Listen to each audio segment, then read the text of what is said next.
de métropole, d'outre-mer et de l'étranger. Ce dimanche 7 juillet, second tour des élections législatives anticipées, le peuple français s'est exprimé. En marquant cette élection d'un taux de participation historique, les Français ont d'abord fait honneur à notre démocratie.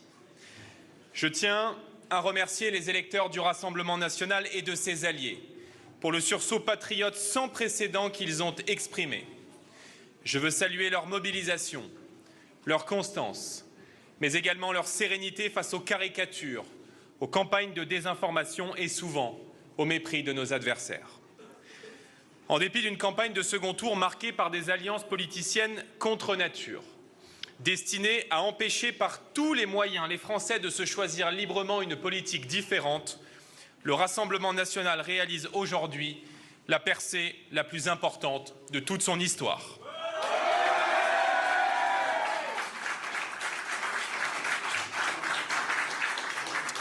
Malheureusement, l'alliance du déshonneur et les arrangements électoraux dangereux passés par Emmanuel Macron et Gabriel Attal avec les formations d'extrême gauche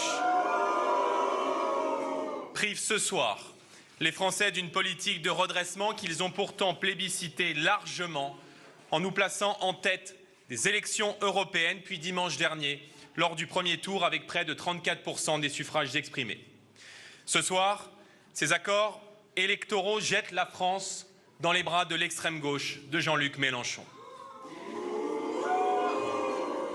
La dynamique qui porte le Rassemblement national, qui l'a mis très largement en tête au premier tour, qui lui permet de doubler son nombre de députés et qui le porte à plus de 45% dans d'innombrables circonscriptions de France, sont les éléments constitutifs de la victoire de demain.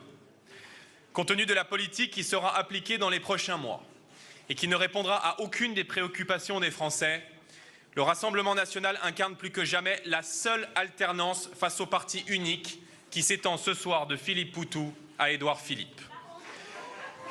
Je le dis ce soir avec gravité. Priver des millions de Français de la possibilité de voir leurs idées portées au pouvoir ne sera jamais un destin viable pour la France. Ce soir, en assumant délibérément de paralyser nos institutions, Emmanuel Macron n'a pas simplement poussé le pays vers l'incertitude et l'instabilité, il prive en conséquence et pour de longs mois les Français de toute réponse à leurs difficultés quotidiennes. En pleine crise du pouvoir d'achat, alors que l'insécurité et le désordre frappent durement le pays, la France se voit privée d'une majorité, d'un gouvernement pour agir et donc d'un cap clair pour redresser la France. Chacun aura compris aujourd'hui que les arrangements électoraux, orchestrés depuis l'Élysée entre un président de la République isolé et une extrême gauche incendiaire, ne mèneront le pays nulle part. Constitué en parti unique, la question que tous nos compatriotes se posent désormais est la suivante: que vont-ils faire? Je sais la frustration de millions de Français ce soir. Je sais l'urgence de leur quotidien, mais je sais aussi leurs attentes. Je veux leur dire que depuis plusieurs mois dans le pays, un vent d'espoir s'est levé et qu'il ne cessera plus jamais de souffler. Ce soir, tout commence. Le Rassemblement national va amplifier son travail. À l'Assemblée nationale d'abord, derrière Marine Le Pen. Dans le pays ensuite, en continuant d'œuvrer à l'union nationale, au rassemblement de tous les Français et bien sûr à l'alternance démocratique nécessaire qui vient.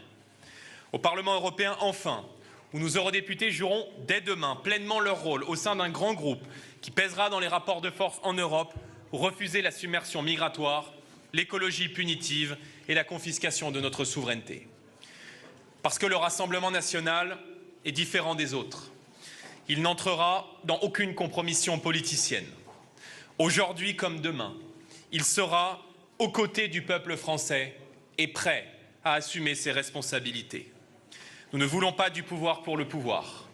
Nous voulons le pouvoir pour rendre ce pouvoir au peuple français, pour restaurer la souveraineté de la nation et pour mettre en œuvre le projet de redressement qui sortira la France de l'ornière. À toutes les Françaises, à tous les Français, je veux dire que mon intention d'œuvrer au redressement du pays est plus forte que jamais. Je serai là, pour vous, avec vous, jusqu'à la victoire. Ce soir, tout commence. Un vieux monde est tombé et rien ne peut arrêter un peuple qui s'est remis à espérer. Vive la France et vive la République. Voilà donc pour l'allocution de Jordan Bardella.